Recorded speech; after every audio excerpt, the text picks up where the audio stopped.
Good morning. আজকে 13 November. Blog শুরু করছি আমাদের হোটেলের সামনের থেকেই। আজকের প্ল্যান হচ্ছে আমরা যাব এখন জোয়াই, নারিথাং ওই সব দিকে, ফিফি ফলস, কাংসুরি ফলস।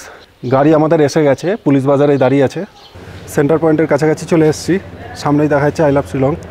জাস্ট দোকান কিছু খোলা চালু হয়েছে। এখানে গুয়াহাটি যাওয়ার জন্য প্রচুর গাড়ি পাওয়া যায় সকালবেলায়। 12ই নভেম্বর আমরা পৌঁছেছিলাম গুয়াহাটি সরাইঘাট এক্সপ্রেস ধরে। সেখান থেকে শেয়ার গাড়িতে এসেছিলাম মেঘালয়ের রাজধানী শিলং। তারপর পায়ে হেঁটে ঘুরে দেখেছিলাম শিলংয়ের আশপাশ। সেই অভিজ্ঞতার ভিডিও আপলোড করা আছে, আগ্রহীরা চাইলে দেখে নিতে পারেন। মেঘালয় মূলত 3টে পাহাড়, খাসি, গারো ও জয়ন্তিয়া। আজ 13 নভেম্বর আমরা শিলং থেকে সাইট সিইং করব জয়ন্তিয়া হিলসের টুরিস্ট স্পটগুলো। জয়ন্তিয়া হিলসের ডিস্ট্রিক্ট ক্যাপিটাল জোয়াই, যার দূরত্ব শিলং থেকে 63 কিলোমিটার। আমরা প্রথম যাব ক্রাংসুরি ফলস, শিলং থেকে যার দূরত্ব 84 কিলোমিটার। সেটা দেখে আমরা দেখব সু লিংডং ফল, তারপর ফিফি ফল, তারপর চলে আসব নার্থিয়াংয়ে। সেখানে আছে মনোলিথ ও 51 পীঠের মধ্যে একটা পীঠ, নার্থিয়াং দুর্গা মন্দির। সেটা দেখে আমরা আবার ফিরবো শিলংয়ে। এই ট্যুরটা করতে আমাদের পড়েছিল 3500 টাকা। আমরা ট্যুর করেছিলাম মিশক ভাইয়ের সাথে, খুব ভালো লোক আর ভালো অভিজ্ঞতা, নাম্বার দিয়ে দিলাম। তো প্রায় 3 ঘন্টা পর আমরা এসে পৌঁছালাম ক্রাংসুরি ফলস। শিলংয়ে সোম থেকে শুক্রবার সকালের দিকে প্রচণ্ড জ্যাম থাকে।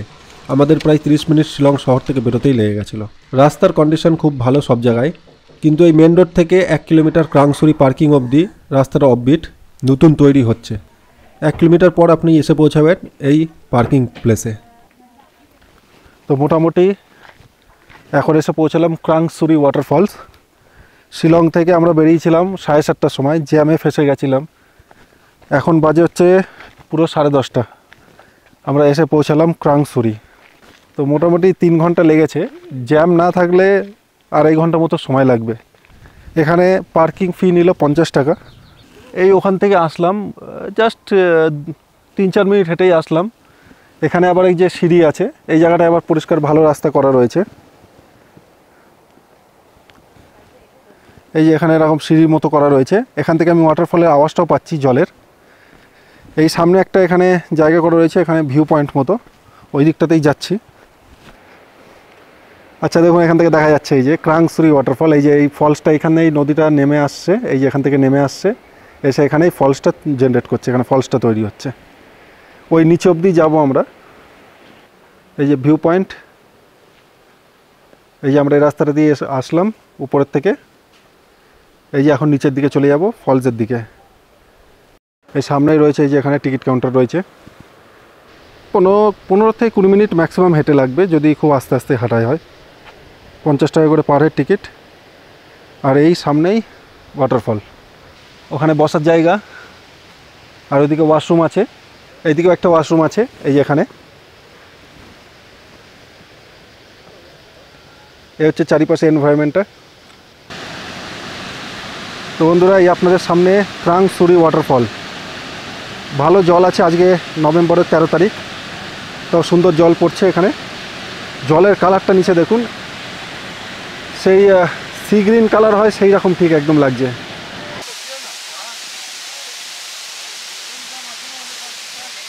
এই নিচে লাইফ জ্যাকেট ছাড়া যেতে দেয় না। এই যে দেখুন লাইফ জ্যাকেট পরে যাচ্ছে, আর এই যে জল চলে যাচ্ছে এইদিকে। আমরা এখন জলের সামনেই যাচ্ছি, উপরের ভিউ পয়েন্টের থেকে নিচের দিকে আসছি। এইদিকে এখানটায় নামার সময় একটু সাবধানেই নামতে হবে।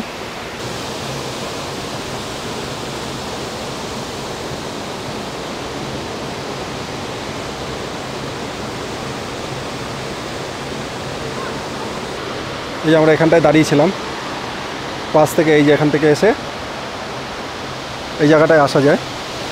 জলে নামতে গেলে লাইফ জ্যাকেট লাগবে।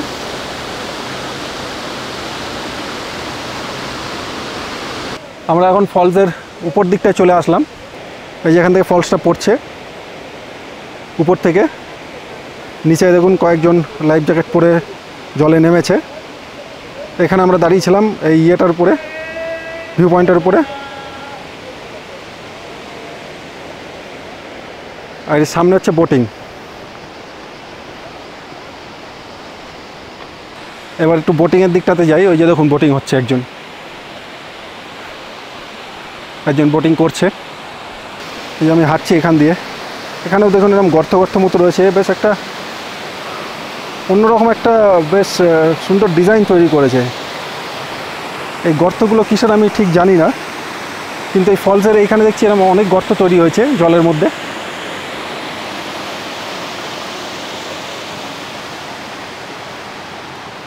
এই যে দেখুন এখানে অনেক গর্ত এরকম তৈরি হয়েছে, এই দিকটাতে ভর্তি রয়েছে। এগুলো হয়তো জলের যে প্রেশার আছে তাতেই হয়তো এরকম তৈরি হয়। ওই উপর থেকে এসে এটা ফার্স্ট একটা স্টেপ করছে, তারপরে আবার নিচে বয়ে যাচ্ছে মেন ফলসটা যেটা তৈরি হচ্ছে সেখানে। এই যে এখানে বোটিং হচ্ছে, এখানে বোটিং হচ্ছে। এই যে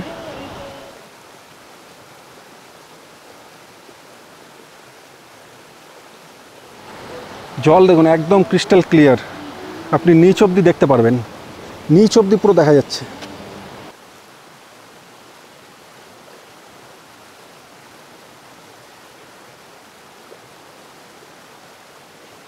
জলের কালার তো নিউট্রালই, কিন্তু এইখানে আমার মনে হয় নিচে কোনো শ্যাওলা বা কোনো কিছু আছে, আর সূর্যের আলো পড়ে জলের কালারটা এরকম তৈরি করেছে। তো কাংসুরি ফলস দেখে এখন ফিরছি। উঠতে মোটামুটি সময় লাগলো 25 মিনিট। ওঠাটা বেশ কষ্টকর, নিচে নামাটা যতটাই সোজা ছিল উঠতে বেশ ভালো কষ্ট হলো। নামার সময় এখানে একটু সাবধানে যাবেন, গাছে কিন্তু প্রচুর মাকড়সা আছে, বেশ বড় বড় মাকড়সা। ফলসটা দেখে এসে এখানে কিছু দোকান আছে, এখানে বসে আমরা ম্যাগি খাচ্ছি। ক্রাংসুরির থেকে ফেরার সময় ডান দিকে একটা রাস্তা চলে গেছে, সেই দিকে যেতে হবে। এই দিকে আছে সু লিংডং ফল। ক্রাংসুরির থেকে 4 থেকে 5 কিলোমিটার দূরে এটা। জঙ্গলের মধ্যে দারুণ একটা ফলস। এই ফলসটা একদম অফবিট, তাই প্রপার লোকেশন গুগলে নেই। ম্যাপ ধরে এসে একটা জায়গায় গাড়ি পার্কিং করতে হবে, সেখান থেকে বাঁদিকে কিছুটা জঙ্গলের মধ্যে যেতে হবে। এসে বেশ ফলসটা দেখা গেল, কিন্তু ফলসের উপরে চলে এসেছি আমরা, রাস্তা ভুল করেছি। ফলসের অ্যাকচুয়ালি নিচের দিকে আসিনি, ফলসের উপর দিকে চলে এসেছি। আচ্ছা, আমরা ওইখান থেকে নেমে এসেছিলাম, এসে এই যে এইদিকে রাস্তাটা এদিকে চলে গেছিলাম ভুল করে, কিন্তু অ্যাকচুয়ালি আরেকটু এগিয়ে যে এইদিকে একটা রাস্তা আছে, এইদিকে যেতে হবে। এর আশেপাশে জনবসতি খুব একটা নেই, কোনো স্থানীয় কাউকে চোখে পড়ল না, হয়তো অফ সিজন বলে। আমরা প্রথমের দিকে রাস্তা ভুল করেছিলাম, তারপরে আবার ঠিক রাস্তা খুঁজে সেই দিকে গেলাম। এই ঠিক রাস্তায় যদি আপনি যান, আপনি দেখতে পারবেন একটা টিকিট ঘর, যার সামনে দিয়ে রাস্তা চলে গেছে ফলসের দিকে। তো বন্ধুরা, আমরা এসে গেছি। এই যে ফলসটা খুব একটা চড়াই বা উতরা না, একটু অফ রোডিং, কিন্তু ফলসটা এসে বেশ ভালো লেগেছে। ওপর দিকে আমরা ওই উপরটায় চলে গেছিলাম, অ্যাকচুয়ালি আমরা এই যে ওইখানটায় চলে গেছিলাম। ক্রাংসুরির থেকে 4 কিলোমিটার দূরে, একটু অফ রোডিং করে হাঁটতে হবে, কিন্তু আসলে ফলসটা দেখার মতো। নভেম্বর মাসেও জল খারাপ না, ভালোই আছে। ফলসটার একদম সামনে চলে যাওয়া যায়, কিন্তু সমস্যাটা হয়ে গেছে এখানে নামাটা। এখানে পাথরগুলো রয়েছে, পাথরগুলো ব্যালেন্স খুব ভালো না, আর যেহেতু আমরা এক্সট্রা কোনো জামা কাপড় আনি, কিন্তু এখানে নামতে গেলে অ্যাকচুয়ালি আপনাকে এক্সট্রা জামা কাপড় নিয়ে আসতে হবে, কারণ জুতো পরে নামাটা একটু অসুবিধা।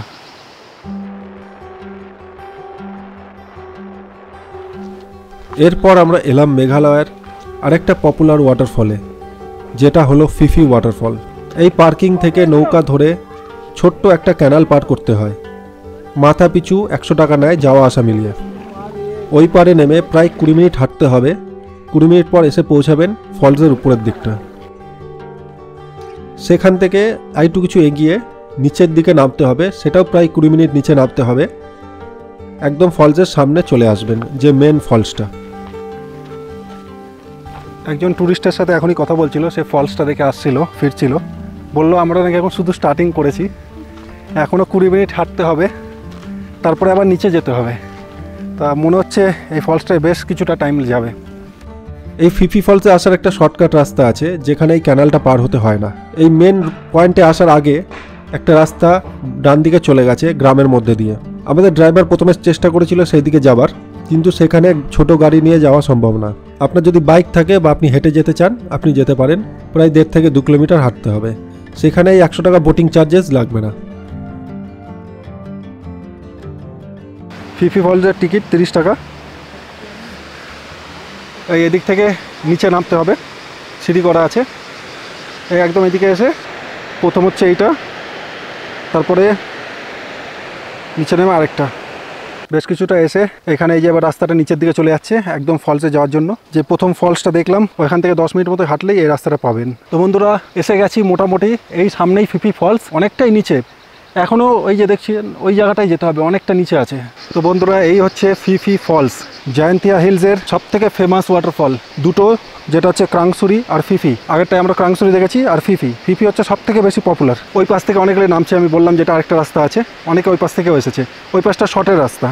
এখানে আসার দুটো রাস্তা আছে, একটা এই দিক থেকে যেটা মেন দিক যেখানে আপনাকে এই নদীটা পার করে আসতে পারেন, আরেকটা আছে অন্য দিক দিয়ে আসা যায় যেখানে আমরা প্রথম ট্রাই করেছিল আমাদের ড্রাইভার, কিন্তু ওখানে কি হলো ছোটো গাড়ি নিয়ে ঢোকা গেল না। যদি বড় গাড়ি থাকে বা বাইক থাকে আসতে পারেন, বা একটা জায়গা আছে সেখানে পার্কিং করে 25 মিনিট মতো হাঁটতে হবে, 1.7 কিলোমিটার মতো হাঁটতে হবে, হেঁটে আসতে পারেন।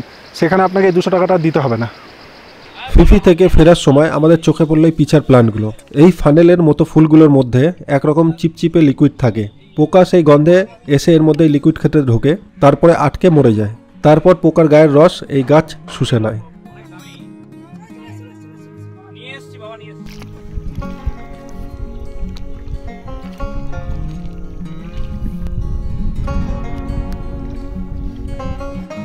এবার যাচ্ছি নার্থিয়াংয়ের দিকে। এই রাস্তার একটা ভালো ফলস আছে যার নাম ত্রিশি ফলস, কিন্তু সময় থাকার কমে আমরা সেটা স্কিপ করলাম আর আমরা এগিয়ে চললাম নার্থিয়াংয়ের দিকে। শিলংয়ে যাবার দিকে একটা মোড় আছে, সেখান থেকে ডান দিকে একটা রাস্তা চলে যাচ্ছে। এই জায়গাটাকে বলা হয় নার্থিয়াং বাজার। বিকেল হয়ে গেছে, বাজার বন্ধ। এখানে দুটো স্পট আছে, নার্থিয়াং মনোলিথ আর মা দুর্গা টেম্পল। এখানে লেখা রয়েছে 1500 থেকে 1833 সালের মধ্যে এই গ্লোরিয়াস ইভেন্টগুলোকে অনার করার জন্য এই পাথরগুলো ইরেক্ট করা হয়েছিল, লাগানো হয়েছিল। আমরা এসে পৌঁছলাম নার্থিয়াং মনোলিথ। এই মনোলিথগুলো একরকম দাঁড় করানো লম্বা পাথর, যেটা রিপ্রেজেন্ট করে কোনো উৎসব বা গ্লোরিয়াস ইভেন্ট বা কোনো মৃত ব্যক্তি, যার সম্মানে এগুলোকে লাগানো হয়।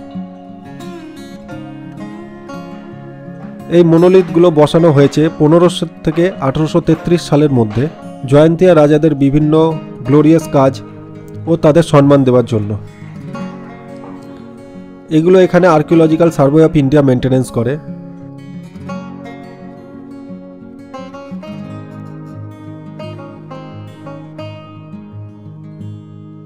মেঘালয়ে তো ফলস তো আছেই, দেখার অনেক সুন্দর সুন্দর ফলস আছে, কিন্তু আমার মনে হয় এটাও একটা ইউনিক জায়গা দেখার মতো। এখানে আপনি দেখতে পাবেন বিভিন্ন শেপ ও সাইজের দাঁড় করানো ও শোয়ানো পাথর। এই সব পাথরগুলো রিপ্রেজেন্ট করে কোনো একটা ইভেন্টকে। এমন মনোলিথ পার্ক সব জায়গায় দেখা যায় না, এটা মেঘালয়ের একটা অন্যতম আকর্ষণ। দেখুন নিচে এরকমভাবে পাথর রাখা রয়েছে দুটো, তার উপরে এগুলো বসানো রয়েছে। দেখুন এরপর এলাম মা জয়ন্তিয়া দুর্গা মন্দির। বলা হয় এখানে সতীর বা থাই পড়েছিল আর 51 শক্তিপীঠের মধ্যে একটা পীঠ। সকাল 7টা থেকে সন্ধ্যা 7টা অবধি এই মন্দির খোলা। দুর্গাপূজার সময় এখানে বিশাল ভিড় থাকে। এখানে যে পুজোটা আপনি দেখবেন ট্র্যাডিশনাল হিন্দু ও খাসি সম্প্রদায়ের একটা মিক্সচার।